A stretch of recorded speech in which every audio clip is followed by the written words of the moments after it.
అక్షయ, అమ్మవారి ముందు ఎందుకు నిలబడ్డా? ఏం అడుగుదామని అనుకుంటున్నా? ఈ సంక్షోభం నుంచి బయటపడడానికి ఆల్రెడీ మనకి ఒక దారి చూపించింది. దానిని అనుసరించి మనం పోరాటం కొనసాగిద్దాం. అంతేనమ్మా, ఇంకేం అడగలేమా తల్లిని. మన కుటుంబానికి గాని మన ఊరికి గాని ఏదైనా సమస్య వచ్చినప్పుడు పరిష్కారం గురించి తాళపత్రాలను చదివేవాళ్ళం కదా. ఇప్పుడు కూడా తాళపత్రాలు మనకు ఏదైనా దారిని చూపించగలవేమోనని నేను అనుకుంటున్నాను. చదివితే అందులో వసీకర గురించి ఏం రాసుందో తెలుస్తుంది కదమ్మా. సరే అమ్మా, చదువు. ఎవరికీ ఇబ్బంది కలగని మరో మార్గం ఏదైనా అమ్మవారు సూచించిందంటే ఆ విధంగానే చేద్దాం. అప్పుడు మీ నానమ్మ, నాన్న, తాతయ్య అందరూ సంతోషపడతారు.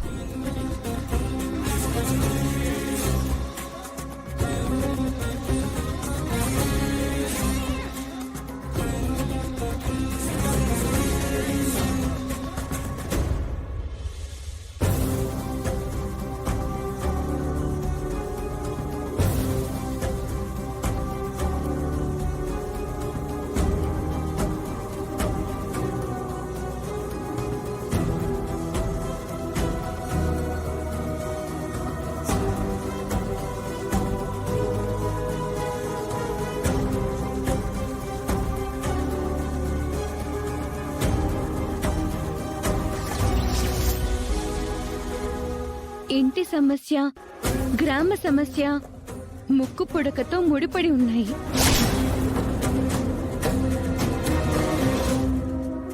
ముక్కు పుడక రాకతో సమస్యలకు పరిష్కారం, ముగింపు దొరుకుతాయి.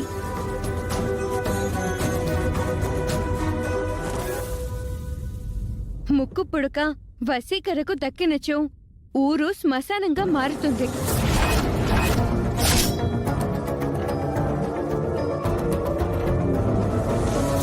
ముక్కు పుడక లేనిది వంశ ప్రతిష్ట అంతమవుతుంది. అవని మీద మంచి అభిప్రాయం ఏర్పడుతుందనుకున్న సమయంలో మళ్ళీ మా మధ్య ఇలాంటి భేదాభిప్రాయాలు వస్తాయనుకోలేదు.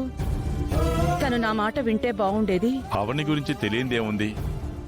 మాట ఇచ్చింది అంటే దాన్ని ఎలాగైనా నెరవేర్చుకుంటుంది. అంత పట్టుదల తనకి. బయట పబ్లిక్ టాక్ ఏంటో తెలుసా అత్తయ్య? అత్త కోడళ్ల మధ్య పోరు మొదలైంది, అవనియే గెలుస్తుంది అని అందరూ అనుకుంటున్నారు. నీకు అలా అనిపించిందా బంగారం? నాకైతే అత్తే గెలుస్తుందని వినిపించింది. త్రేతాయుగంలోనూ ద్వాపర యుగంలోనూ ఈ కలియుగంలోనూ అత్త మీద గెలిచిన కోడలే లేదని బయట అనుకుంటున్నారు. ప్రతి ఇంట్లో నాలాంటి ఒక కోడలు ఉంటే దేశం 10 ఏళ్లు ముందుకు వెళ్లిపోతుంది అని, మీలాంటి ఇద్దరుంటే 20 ఏళ్లు వెనక్కి వెళ్లిపోతుందని కూడా బయట అనుకుంటున్నారు. అది వినిపించలేదా మీకు? అది మేము ఎక్కడా వినలేదు. ఇక్కడే నీ దగ్గరే వింటున్నాం. నువ్వు గొప్పదానివని నీకు నువ్వు పొగుడుక తప్పలేదు. మమ్మల్ని పెదవాళ్ళని చేయకు. డప్పు బయట వాళ్ళు కొట్టాలి, నీకు నువ్వే కొట్టుకోకూడదు. అత్తయ్య, మీరు కాఫీ తీసుకోండి.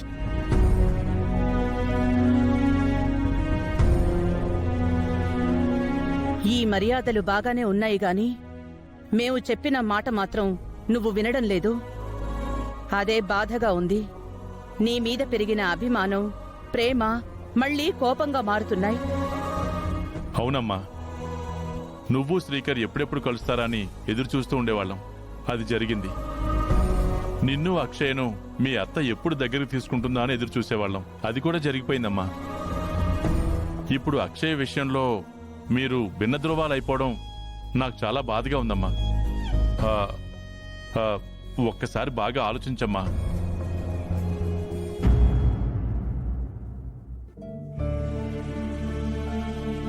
నీ వంటి కోడలు ఏ ఇంట్లోనూ ఉండదు అనేది నిజం. నిహారిక ఉందిగా. రేయ్, మీ అమ్మ మాట్లాడుతుంది ముత్యంలాంటి కోడల గురించిరా. నా బంగారం ముత్యమే. నువ్వు నన్ను మరీ తిట్టించుకో. నువ్వు నిజంగా మా ఇంటి దేవతవి. నిన్ను నెత్తిన పెట్టుకున్నా నీ కాళ్లు కడిగి నీళ్లు నెత్తిన చల్లుకున్నా తక్కువే అవుతుంది. నీ విషయంలో నా తప్పులన్నీ నేను తెలుసుకున్నాను. ఈ ఒక్క విషయంలో మాత్రం ఇద్దరం వ్యతిరేక దిశల్లో ఉన్నాం. దయచేసి అక్షయ విషయంలో నా మాట వినమ్మా. పోనీ అక్షయకి బదులుగా నేను కోట దగ్గరికి వెళ్తాను. అక్షయది నా వంటి జాతకమే కదా. ఆ వసీకరకి కావలసింది మహర్జాతకం గల మనిషే కదా.